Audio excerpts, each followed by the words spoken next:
সাথে নোটে যেটা নাম করা হয়েছে এটা নিরাইটু। এটা একটা আদি সেবা কেন্দ্র। আদি সেবা কেন্দ্র মানে আদিবাসীদের উদ্দেশ্যে গঠিত উন্নয়নমূলক প্রকল্পগুলো রূপায়ণের যে রূপরেখা এটা এখান থেকে দেখানো যাবে। এই আদি সেবা কেন্দ্র নিরাইটু প্রাইমারি স্কুলে স্থাপিত হয়েছে। এইখানেতে 3 দিন ব্যাপী জনশুনানির কাজটা হচ্ছে। আজকে হচ্ছে আমাদের 13 তারিখ, 13, 14, 15, 3 দিন হবে।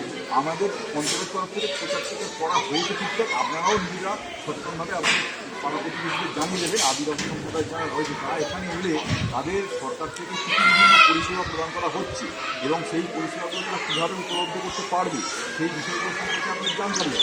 আর যদি তৎক্ষণাৎ কিছু পরিষেবা আপনাদেরকে দেওয়ার উপায় থাকে আমাদের তরফ থেকে, যেগুলো আপনারা ঠিকঠাকভাবে যদি উপস্থাপনা করতে পারেন সেই পরিষেবাগুলো আপনাদেরকে প্রদান করা হবে।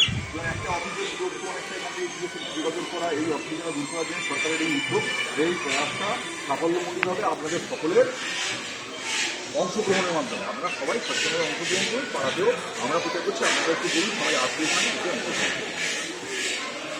কালকে রাতে আমি সবাই খোঁজ করে আমার বলে দিলাম যে কেউ জানে না।